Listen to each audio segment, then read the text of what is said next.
Sa videong ito, ituturo ko sa inyo kung paano i-update ang information sa inyong GCash account. Kaya tara, samahan nyo ko at panoorin natin ang video na to. Pero bago yan, sa mga hindi pa nakasubscribe sa akin, kayo na ang bahala. Kayo ba ay nakareceive ng email na kagaya nito na galing kay GCash? Dapat daw nating i-update ang ating personal information para hindi babalik sa basic yung account natin sa GCash from fully verified. So unang gagawin, hanapin at i-click lang natin ang ating GCash na application. At dito ilagay na natin ang ating password or minsan fingerprint na lang. At pagkatapos kung nakapasok na kayo, hanapin at i-click lang natin ang profile. So nandito po sa baba. At kung nakikita ninyo, fully verified naman yung GCash account ko. Pero nag-email nga si GCash sa akin na kailangan kong i-update yung personal information ko. Kaya i-click lang natin tong dito. Itong parang may arrow na nilagyan ko ng kulay pula na square. At pagkatapos mapupunta na tayo sa ating account information. So dito kailangan nating i-update yung account information natin. So i-click lang natin tong update account information. At pagkatapos mapupunta kayo dito, so scroll down nyo na lang po. Then dito sa baba may makikita kayong dapat daw readable yung ID na pagka-capture ninyo. So kailangan kayong maghanda ng isang valid ID. So dapat nasa maliwanag na area kayo, tapos original na ID dapat yung hawak ninyo, hindi po photocopy. Tapos maghanda na rin kayo kung hindi, sa mga lalaki kung nakahubad kayo, magdamit kayo ng proper na damit. Tapos make sure guys yung ID na gagamitin ninyo magkatulad ang pangalan sa GCash account ninyo at yung ID ninyo dapat match talaga yung pangalan doon. At mamaya, sasabihin ko sa inyo kung ano lang yung mga valid IDs na tinatanggap nila. And make sure guys, wala kayong sombrero, wala kayong salamin or face mask. In short guys, walang takip yung mukha ninyo. At kung ready na yung ID ninyo at nasa maliwanag na kayong lugar, i-click nyo na po ang update your profile. At pagkatapos may makikita po kayong ganito. So nagsendo sila ng OTP sa GCash number ninyo. So kagaya po nito yung marireceive ninyong text. So ilagay nyo na lang po yung OTP dito. So kung okay na, i-click nyo na ang next. At pagkatapos mapupunta na tayo dito sa paglalagay ng birthday. So ilagay nyo na lang po yung date of birth ninyo.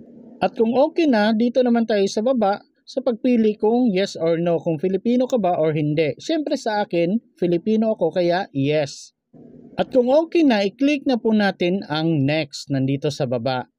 At dito makikita na po natin ang mga valid IDs na tinatanggap nila. So una, driver's license, UMID, postal ID, passport, SSS ID, PRC ID, Pag-ibig ID, National ID, at Phil ID.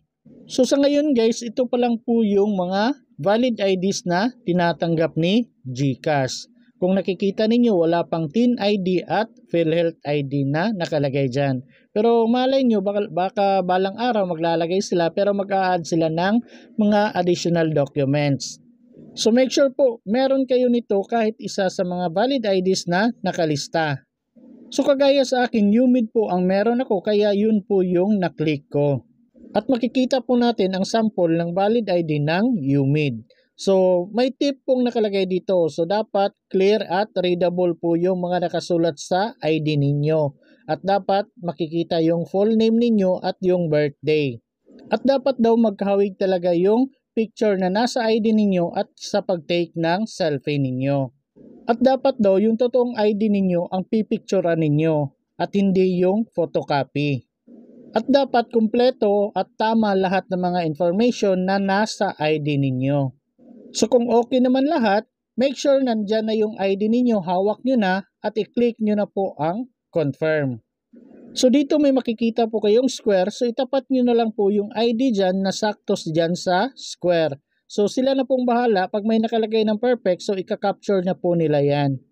At pagkatapos mapupunta na tayo dito sa pag-take ng selfie photo. So make sure guys nakadamit kayo, tapos walang mga sombrero, sunglasses, tapos walang face mask. In short, hindi natatakpan yung mukha ninyo bago kayo mag-take ng selfie. At make sure nasa maliwanag na kayo na lugar. So kung okay na, i-click nyo na po itong linya dito sa baba or i-swipe nyo pakaliwa. At pagkatapos may makikita kayong ganito, i-click nyo na lang po ang OK. At pagkatapos may makikita kayong ganito, i-click nyo na lang po ang Next. At may makikita po kayong bilog, so itapat nyo na lang po yung mukha ninyo dyan sa may bilog. So mag-scanning na yan. At kapag na-scan na, tapos may nakalagay dito sa taas, please blink your eyes. So i-blink nyo na lang yung mata ninyo. At pagkatapos may makikita tayong ganito, swipe na lang natin pakaliwa or pindutin natin tong linya dito sa baba. At pagkatapos i-click lang natin ang OK. At pagkatapos mapupunta na tayo dito. So kung nakikita ninyo, nandyan na po yung ID information ninyo, yung ID type at yung ID number. So automatic na pong ilalagay nila yan. So hindi nyo na po ma-edit yan. So dito na tayo sa baba, yun lang ang mapipilapan ninyo itong salutation. So pumili lang po kayo kung Mr. ba or Mrs. So siyempre sa akin, Mr. So dito naman tayo sa baba, yung pangalan, middle name, last name, nationality, hindi nyo na po ma-edit yan. Kasi nakapag-fill up na kayo kanina. So dito tayo sa civil status. So dito kayo na bahala pumili kung single ba, married, widowed, annulled, ganyan. Pero sa akin single po yung pinili ko. At kung okay na, punta na tayo dito sa baba sa paglalagay ng place of birth. So dito automatic na pong nakalagay yung country, siyempre Philippines, tapos yung province, kayo nang bahala pumili kung saan kayo pinanganak, tapos yung city or municipality. At kung okay na, punta na tayo dito sa baba sa paglalagay ng address dito sa Pilipinas. So dito piliin nyo na lang po kung saan province kayo nakatira, saang city, saang barangay or municipality. Tapos kung nakapili na kayo dyan sa tatlo, automatic na pong malalagay yung zip code. At kung meron naman kayong house number or street address, ilagay nyo lang po dito sa baba. Pero kung wala kayong house number or street address guys, huwag nyo na pong lagyan yan. Pwede na pong wala or NA yung ilalagay ninyo. So kung okay na, punta na tayo dito sa baba sa paglalagay ng work details. So dito kayo na pong bahala kung ano yung ilalagay ninyo sa employment type ninyo. Kung government employee ba, OFW, private sector or employee, tapos self-employed, student, unemployed. Kayo na pong bahala kung ano yung status ng trabaho ninyo. At dito sa baba, fill upan nyo na lang kung anong role ninyo, tapos employer or business, tapos nature of work, source of fund, expected monthly transaction, tapos main purpose of opening an account. So kayo nang bahala dyan guys kasi magkaiba naman tayo. Basta dito po sa employer or business, kung wala kayong employer or business, ilagay nyo na lang po NA or not applicable. At dito naman sa main purpose of opening an account, kayo na pong bahala kung ano yung purpose niyo, kung bank transfer ba, borrowed loan, credit loans, insurance, investment, pay bills, kayo na pong bahala kung ano yung purpose ninyo. Pero sa akin, ang nilagay ko lang is pay bills.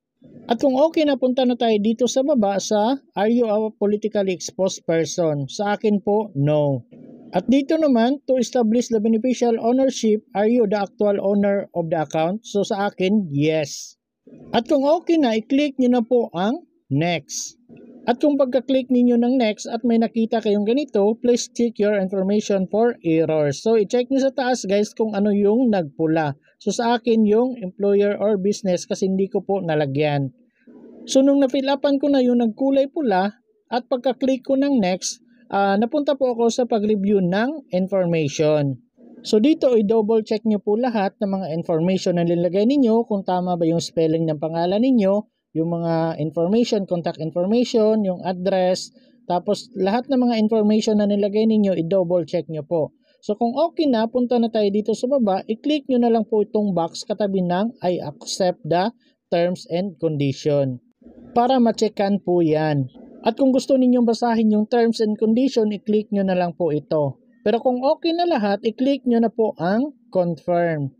At pagkatapos may makikita po kayong ganito na i-verify daw nila yung account na sinubmit ninyo. Tapos within 7 days ay magte-text sila. So antayin nyo na lang po within 7 days.